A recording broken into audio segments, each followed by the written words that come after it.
నమస్తే, welcome to social post. నేను మీ మాధురి.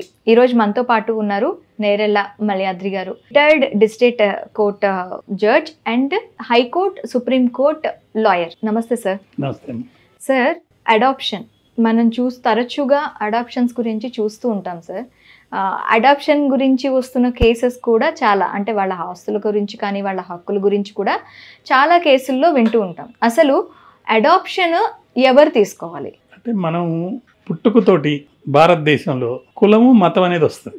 మనకు the Hindu adoptions and maintenance act అని 1956 యాక్ట్ ఒకటి ఉంది. కాబట్టి మనం హిందూస్ గురించి ఇప్పుడు మాట్లాడుకుంటున్నాం. హిందూస్ అంటే ఎవరు అనేదానికి చాలా డెఫినేషన్ ఉన్నాయి. Hindus include buddhists, Jains, Sikhs and Hindus. వాళ్ళల్లో ఈ చట్టం అనేది ఎవరెవరికి అప్లికబిలిటీ ఉంటుంది, ఎప్పుడు అప్లికబిలిటీ ఉంటుంది, ఎలా ఉంటుంది. సో బుద్ధిస్ట్ కానీ, జైన్ కానీ, సిక్ కానీ బై రిలీజియన్ ఉంటే వాళ్ళకు కూడా ఇది అప్లికబిలిటీ ఉంది. కొన్ని సందర్భాల్లో అనేక డెవలప్మెంట్స్ వల్ల హిందూస్కి సంబంధించి ఏ ఫామ్లో కూడా వాడు హిందూ అయి ఉన్నా కూడా ఈ చట్టం అమలులో ఉంది. Okay. For example వైరశివ, Lingayat, Brahmo, ప్రార్థన, ఆర్య సమాజు వీళ్ళందరూ కూడా హిందూలో డిఫరెంట్ ఫామ్స్ అన్నమాట. అవును. నేను ఆర్య సమాజ్ అంటాడు, అది ఒక మతం కాదు, వాడికి కూడా ఈ చట్టమే అమలు అవుతుంది. ఓకే. సో ఇది ముందు మనం తెలుసుకోవాలి ఎవరికి ఈ చట్టం అమలవుతుంది. సో ఈ చట్టానికి ఇట్లాంటి మతాలకు సంబంధించిన వ్యక్తులు అడాప్షన్ తీసుకోవాలన్నా, అడాప్షన్ ఇవ్వాలన్నా, అడాప్ట్ కాబడే వాళ్ళందరికి సంబంధించి ఈ చట్టం పనిచేస్తుంది. ఓకే. సో అడాప్షన్ అనేది తీసుకునేటప్పుడు ఏమైనా రూల్స్ అండ్ రెగ్యులేషన్స్ ఉంటాయా సార్? తప్పకుండా అమ్మా.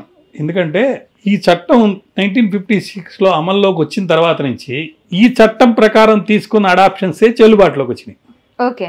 ఇతరత్ర ఏదైనా అడాప్షన్స్ తీసుకుంటే తెలిసి కానీ తెలియక కానీ అవి చట్ట పరిధిలో అడాప్షన్స్గా గుర్తించబడవు. సో ఈ చట్టం వల్ల వచ్చే బెనిఫిట్స్ కానీ రిస్ట్రిక్షన్స్ కానీ వాళ్ళ మీద పనిచేయదు. ఓకే. అడాప్షన్ అనేది చెల్లదు. కాబట్టి ఈ చట్ట ప్రకారమే అడాప్షన్స్ అనేది తీసుకోవాలి, చెయ్యాలి, దాన్ని అనుభవంలోకి తెచ్చుకోవాలి. సో ఇప్పుడు ఎవరిని అడాప్ట్ చేసుకోవాలి? అడాప్షన్ అనేది ఎవరు చేసుకోవాలి అంటే ముందు అసలు అడాప్షన్కి సంబంధించి ఇచ్చే వాళ్ళకి కానీ, తీసుకునే వాళ్ళకి కానీ, అడాప్ట్ కాబడే వాళ్ళకి కానీ ఒక కెపాసిటీ ఉండాలి. ఓకే. అది సెక్షన్ 6లో చెప్తారన్నమాట. ఈ కింద కండిషన్స్ ఉంటే తప్ప అడాప్షన్ అనేది చెల్లదు. ఓకే. వాటిలో ఏంటంటే ఎవరైతే అడాప్ట్ చేస్తున్నాడో, అంటే అడాప్షన్ ఇవ్వబోతున్నాడో, అంటే ఆ బిడ్డకి సంబంధించిన తండ్రి కానీ, తల్లి కానీ, లేకపోతే గార్డియన్ కానీ అడాప్షన్ ఇవ్వచ్చు. అతనికి కెపాసిటీ ఉండాలి. The person adopting has the capacity, అంటే తీసుకోబోయే వ్యక్తి కెపాసిటీ ఉండాలి. అదేవిధంగా ఇచ్చేవాడికి కూడా కెపాసిటీ ఉండాలి. ఓకే.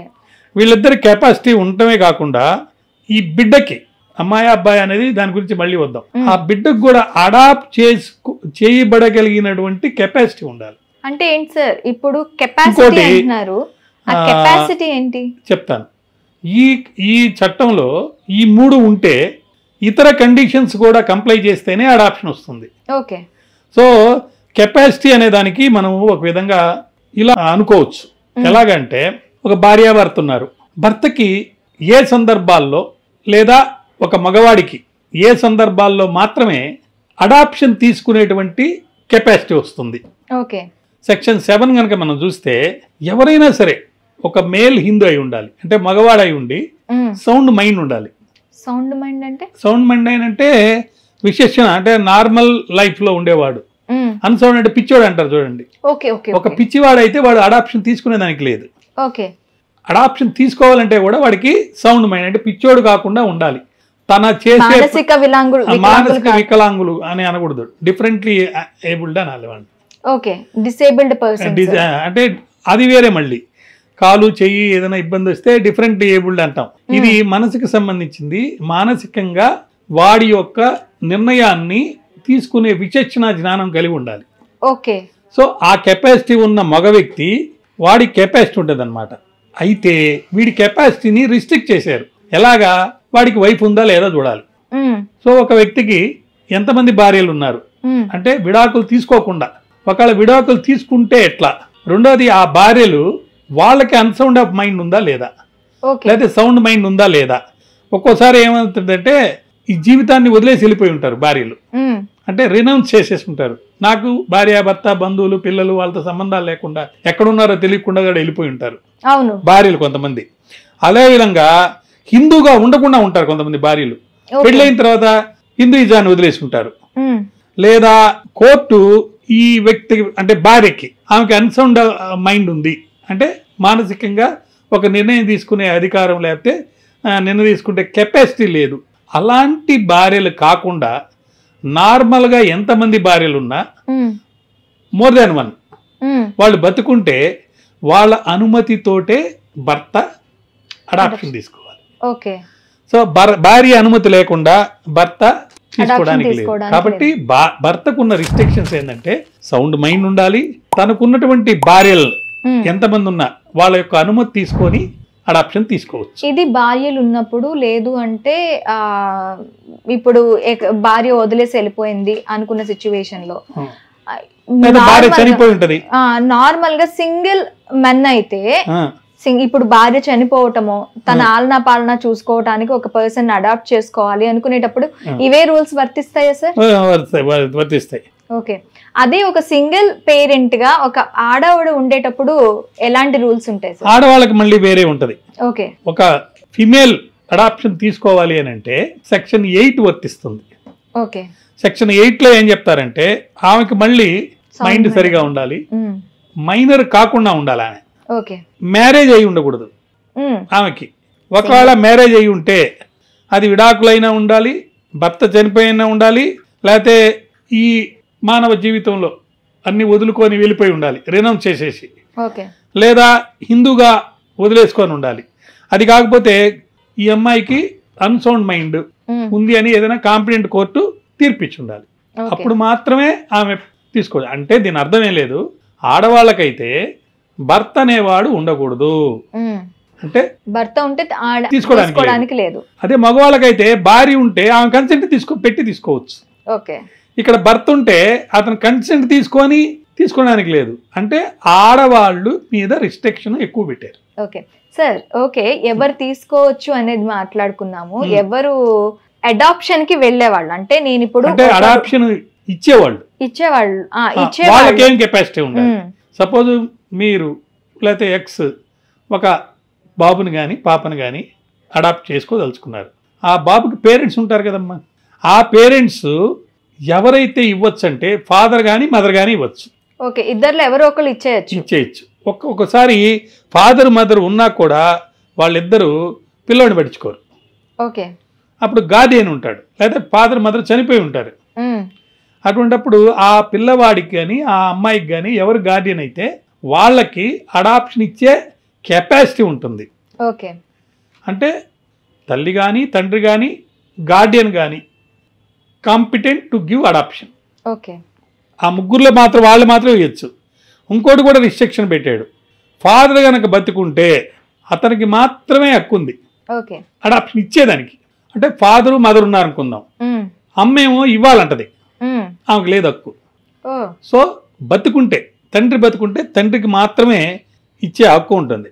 అయితే తల్లి యొక్క కన్సెంట్ తీసుకోవాలి, లేదంటే ఆ తల్లి చనిపోయినా ఉండాలి, లేదా ఇందాక మనం అనుకున్నట్టు హిందూ కాకుండా అయినా ఉండాలి, లేదా ఈ మానవ జీవితంలో రినౌన్స్ చేసుకొని వేరే బతుకుతూ ఎక్కడుందో కూడా తెలియకుండా ఉండేటట్టయినా ఉండాలి, లేకపోతే పిచ్చిదైనా ఉండాలి. అప్పుడు ఆమె యొక్క అనుమతి తీసుకోకుండా అడాప్షన్ ఇవ్వచ్చు. ఓకే. అలా కాకుండా భార్య అన్ని నార్మల్గా ఉందనుకోండి, భార్య అనుమతితోనే భర్త అడాప్షన్ అనేది ఇవ్వాలి.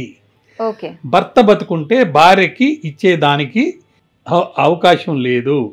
అది ఏమంటాడంటే ఇంకో క్లాజులో మదరు అంటే తల్లి అడాప్షన్ ఇవ్వాలంటే భర్త ఉండకూడదు, చనిపోయి ఉండాలి, లేదా భర్త హిందూగా వదిలేసి ఉండాలి, భర్త ఉన్నాడు మత మార్పిడి చేసుకోను వెళ్ళిపోయి ఉండాలి, లేదా ఈ మతాన్ని గురించి పట్టించుకోకుండా రినౌన్స్ చేసుకొని ఏ విషయాలు పట్టించుకోండి ఎక్కడో హిమాలయాలో పోయి కూర్చొని ఉన్నాడు అనుకోండి తండ్రి, అటువంటి సందర్భాల్లో వాడి కన్సెంట్ లేదు, అవసరం లేదు. చచ్చిపోయినప్పుడు కానీ, లేదా మతాన్ని వదిలేసుకున్నప్పుడు కానీ, లేదా మత మార్పిడి చేసుకున్నప్పుడు కానీ వాడి కన్సెంట్ అవసరం లేకుండానే, అదేవిధంగా భర్త ఒక్కోసారి వీడికి పిచ్చి వచ్చిందని చెప్పి కోర్టు డిక్లేర్ చేస్తుంటుంది. ఆ సందర్భాల్లో భార్య భర్త అనుమతి లేకుండా ఇవ్వచ్చు. ఓకే కానీ మిగతా అన్ని సందర్భాల్లో భర్త అనుమతితోటే భార్య ఇవ్వాలి. ఓకే సార్, ఇది ఎవరు ఇవ్వాలి అనే దానికి ఉమ్, ఇప్పుడు అడాప్షన్ కి నేను వెళ్ళాలి అంటే ఉమ్. నాకు ఉండాల్సిన అర్హతలు ఏంటి? అంటే చైల్డ్ అయి ఉండాలి. ఓకే చైల్డ్ అంటే మేజర్ కాకుండా మైనర్ అయి ఉండాలి, అమ్మాయి కానీ అబ్బాయి కానీ, హిందూ అయి ఉండాలి. ఇంకో చాలా ఇంపార్టెంట్ ఏంటంటే ఆల్రెడీ ఆ పిల్లవాడు కానీ అమ్మాయి కానీ అడాప్టివ్ సన్గా కానీ డాటర్గా కానీ అయి ఉండకూడదు. అంటే ఇంతకు ముందు అడాప్షన్ కి వెళ్ళి ఉండకూడదు. వెళ్ళి ఉండకూడదు. ఓకే ఇంతకుముందు అడాప్షన్ వెళ్ళి ఉండకూడదు, హిందూ అయి ఉండాలి, మ్యారేజ్ అవ్వకుండా ఉండాలి. ఒకవేళ మ్యారేజ్ అయ్యి ఉంటే ఆ కుటుంబంలో అలా అడాప్షన్ వెళ్ళే కష్టం కానీ యూసేజ్ కానీ ఉండాలి. ఓకే సో అన్మ్యారీడ్ పర్సన్ అయి ఉండాలి, ఇంతకుముందు అడాప్షన్ అయ్యకుండా ఉండాలి, హిందూ అయి ఉండాలి, 15 years దాటకుండా ఉండాలి. 15 years దాటిన పిల్లవాడిని అడాప్ట్ చేసుకోవాలంటే ఆ కష్టం అనేది ఉండాలి అక్కడ. ఓకే అంటే ఆ కుటుంబంలో కానీ ఆ మతంలో కానీ 15 years దాటిన తర్వాత కూడా అడాప్షన్ ఇచ్చేటువంటి ఒక ఆచారం ఉండాలి. ఓకే